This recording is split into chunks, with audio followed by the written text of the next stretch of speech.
नमस्कार किसान भाइयों। तो आज बात करेंगे जितने भी किसान भाई लहसुन की फसल करते हैं और लहसुन की फसल को कितना पानी पिलाने के बाद आप निराई गुड़ाई करवा सकते हैं और निराई गुड़ाई करवाने के बाद आपको खाद कितने दिनों के बाद डालना है और कौन सा खाद डालना है, तो मैं आपको सब कुछ बताऊंगा।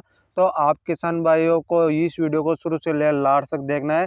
और आप सभी ने अभी तक हमारा यूट्यूब चैनल सब्सक्राइब नहीं किए हैं तो आप सभी हमारे यूट्यूब चैनल को जल्दी से सब्सक्राइब कर लीजिए और पास में जो घंटी है तो उसको भी दबा दीजिए, जिससे कि आप सभी को नई नई जानकारियां हमारे इस चैनल के माध्यम से देखने को मिल जाएगी। जो भी किसान भाइयों हम आपको इस वीडियो में बताए तो आपको एक अच्छे से कागज में नोट करना है, फिर बाद में आप उन खादों को लाकर आप अपने खेत में डाल सकते हैं, जिससे कि लहसुन की फसल में जो भी समस्याएं आती हैं, सड़ गलन जैसी समस्या या फिर ग्रोथ अच्छे से नहीं हो रहा है, तो उसके लिए मैं आपको बेस्ट दमदार फर्टिलाइजर बताने वाला हूं। तो जैसा कि किसान भाइयों बात की जाए तो लहसुन की फसल की जब आप पहली या फिर दूसरा तीसरा पानी दे देते हैं उसके बाद अपनी लहसुन की फसल की निराई गुड़ाई करवा सकते हैं। किसान भाइयों इस लहसुन को 3 पानी लग चुका है। 3 पानी लगने के बाद इसकी मजदूरों के वाल जैसे कि इसकी निराई गुड़ाई करवा दी है।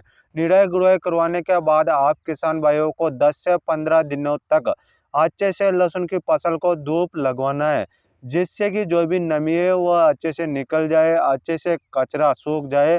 उसके बाद ही आप किसान भाइयों को जैसा कि 15 दिन तक धूप लगवा लेते हैं तो उसके बाद में बात करते हैं इसमें कौन सा खाद डालना चाहिए। जैसा कि किसान भाइयों खाद के बारे में बात की जाए तो मैं आपको 1 एकड़ का पूरा डोज बता दूंगा, तो आपको अच्छे से नोट करना है। सबसे पहले तो आप किसान भाइयों को 30 केजी आपको यूरिया लेना है और उसके साथ में आपको डीएपी लेना है 20 केजी और उसके बाद में आप किसान भाइयों को लेना है माइकोराइजा, जो आता है जो जड़ों का विकास करेगा, अच्छे से ग्रोथ करेंगे पौधे।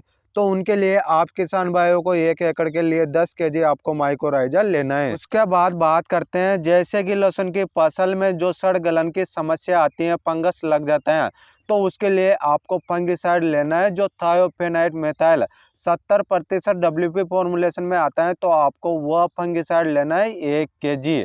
तो आप किसान भाइयों को जब भी वो फंगिसाइड ले आप किसी भी कंपनी का ले सकते हैं। जो मैंने आपको टेक्निकल बताया है उस टेक्निकल के आधार पर आप उस फंगिसाइड को ले सकते हैं। और अब बात करते हैं किसान भाइयों जैसे कि लहसुन की फसल में कौन सा कीटनाशक डाले, तो आप किसान भाई डाल सकते हैं पिप्रोनिल 0.3% GR फॉर्मुलेशन में आता है। तो आप किसान भाइयों को 7 केजी आप उस कीटनाशक को ले सकते हैं प्रति एकड़ के हिसाब से।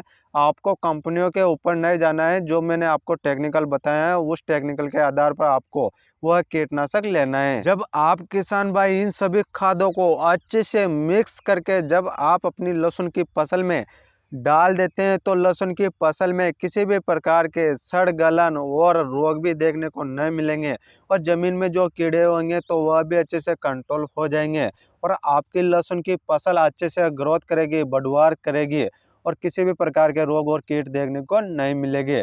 तो इस प्रकार से तो आप लहसुन की फसल में पहला खाद के साथ उन दवाइयों को डाल सकते हैं। जैसे कि किसान भाइयों आप खाद डाल देते हैं 10, 15, 20, 25 दिन के बाद, जैसे कि लहसुन की फसल में इस प्रकार से पत्तियां सूखी हुई नजर आती हैं, तो आप किसान भाइयों को इनमें जैसे कि त्रिप्स लग जाता है, जिससे कि वह त्रिप्स पत्तियों के रस को चूस लेते हैं, जिससे कि ऊपर की पत्तियां झुलसी हुई नजर आती हैं या फिर इसमें झुलसा रोग भी लग जाता है।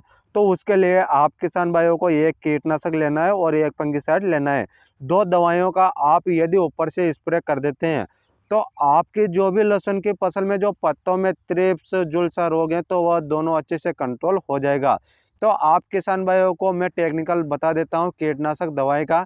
तो आप किसान भाइयों को जैसे कि पिप्रोनिल 40% और इमिडाक्लोप्रिड 40% जो टेक्निकल वाला कीटनाशक आता है, तो आप किसान भाई उस कीटनाशक को ले सकते हैं। और उसके बाद में बात की जाए तो फंगिसाइड दवा की, जो फंगिसाइड दवा आती है एजोक्सिस्ट्रोबिन और टेबुकोनाजोल जो टेक्निकल वाली दवा आती है, तो आप किसान भाई उसको ले सकते हैं। आप इन दोनों दवाइयों को मिलाकर आप अपनी लहसुन की फसल में स्प्रे कर सकते हैं, जिससे कि लहसुन की फसल में जो भी पत्तियां ऊपर से सूखी हुई हैं, झुलसी हुई हैं, तो वह सभी अच्छे से कंट्रोल हो जाएगी। तो इस तरीके से मैंने आप किसान भाइयों को ऊपर से स्प्रे के बारे में भी बता दिए हैं। यदि आप किसान भाइयों को यह जानकारी अच्छी लगी है तो इस वीडियो को ज़्यादा से ज़्यादा शेयर कर दीजिए।